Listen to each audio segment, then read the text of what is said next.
Have you ever heard someone say, on average, blah, blah, blah, this thing happens? Yeah, of course you have. Well, in math, there are actually different kinds of averages, and each one tells us something different about data. So today we're going to talk about mean, median, mode, and range. And by the end of this video, I'm really hoping that you'll just know a lot more about what each one means, how to calculate them, and when each one is most useful. All right, let's just jump in. Section 1, what are we measuring? All 4 of these help us understand how to interpret data. For example, we use them for, like in quiz scores, measuring heights, tracking points in a basketball game, the temperature outside. But large sets of numbers can be hard to understand quickly. So we use tools to help us summarize all of the data so we can make sense of it. Section 2, mean. All right, let's start off with mean. Mean equals the sum of all the numbers, so add them up, divided by how many numbers are in this set. Example 1. In this data set, we'll have the numbers 4, 6, 8, 12. To find the mean, we'll add everything together. The 4 plus the 6 plus the 8 plus the 12. And we'll get 30 in all. Then, step 2, divide by how many numbers there are. There are 1, 2, 3, 4 numbers in this set. The 4, the 6, the 8, and the 12. So we will divide 30 by 4. When we divide 30 by 4, we get 7.5 or 7.5. So the mean is 7.5. The mean is sometimes called the average because it represents a kind of balance point in the data. All right, let's move on to section 3, median. When you think of median, think of the middle number, median, middle. So in example 2, in our data set, we will have the numbers 3, 5, 7, 9, and 11. Now, the median is the middle number, but first, the numbers must be in order from least to greatest. So if they are not already in order from least to greatest, you want to rearrange them in that way. In this case, we have the 3, the 5, the 7, the 9, and 11. They are in order from least to greatest. So we will start crossing off from both ends. Cross off the 3 and the 11 at the same time. Cross off the 5 and the 9. And what we're left with is the 7. 7 is the median.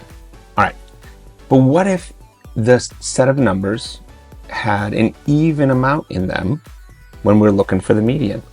So let's do an example. In this set, we will have 2, 4, 8, and 10. So we start crossing them off, cross off the 2, the 10, and wait a minute, there are 2 middle numbers. If you crossed off the 4 and the 8, you'd have no numbers left. So before you cross those off, when you're left with 2 numbers in the middle, because you started off with an even amount of numbers in your data set, you're going to find the mean of just those 2 numbers. So the mean of 4 and 8. So remember, mean is add them up. So 4 plus 8 is 12. And then we're going to divide by 2 because we're only using those 2 numbers in the data set to find the mean. And we get 6 for the mean of 4 and 8, which makes the median of the entire set 2, 4, 8, and 10. The median would be 6 in this case. Median is useful because it ignores extreme values called outliers. For example, the number 100 changes the mean a lot, but it typically wouldn't change the median significantly. Section 4, mode. All right. Mode, when I think of mode, I think of most frequent, or mode, most. So it's the number that appears the most in a data set. In our data set, we will have 2, 4, 4, 5, 7, 7, 7, and 9. Now, the mode is the number that appears the most. So in this one, 7. 7 appears the most. 7 appears 3 times in this data set. 4 appears 2 times, and the 2, 5, and 9 all appear just once. So the number that appears the most is 7. Our mode is 7 for this data set. All right, keep this in mind though, that a mode, you can have no mode for a data set. So if all the numbers showed up the same amount of times, there would be no mode.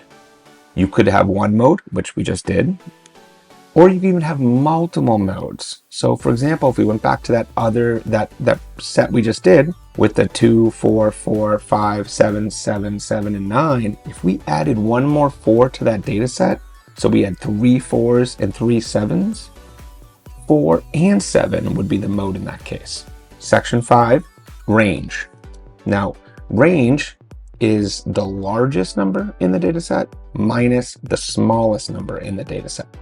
So let's take an example here. Example 4. Our numbers are 3, 8, 10, 14, 20.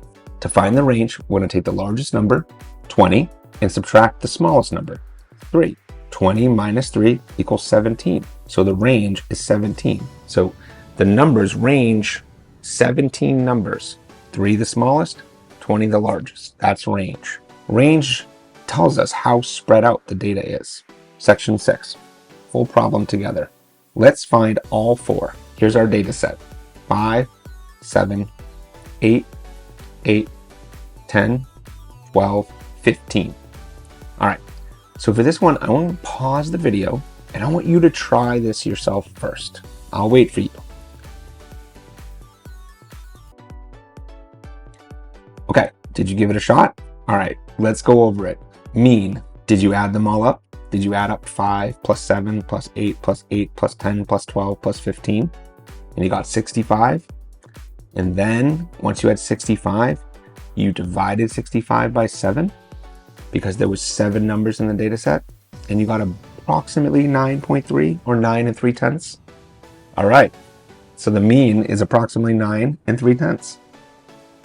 The median, did you arrange the data from least to greatest and then cross off from the ends, and then you were left with the 8? All right, mode. Which number showed up the most times in the data set? Like which one was the most frequent number? Yeah, 8 was, right? 8 showed up twice. Every other number only showed up 1 time. Range. Range, remember range is the greatest number minus the smallest number. So 15 minus 5 would give us a range of 10. So to review, the mean 9.3, median 8, mode 8, range 10. All right, section 7. But how do we know which one we should use? Well, mean is overall average, median is the middle value, mode is the one that's most common, and range is the spread of data. So each measure gives us a different perspective on the data. That's why statisticians often use all 4 together. All right, let's wrap it all up. Today we learned mean, median, mode, and range. And more importantly, you learned what they actually mean about data. Remember, math gets easier when you focus on understanding patterns instead of memorizing rules. And depth is more important than speed.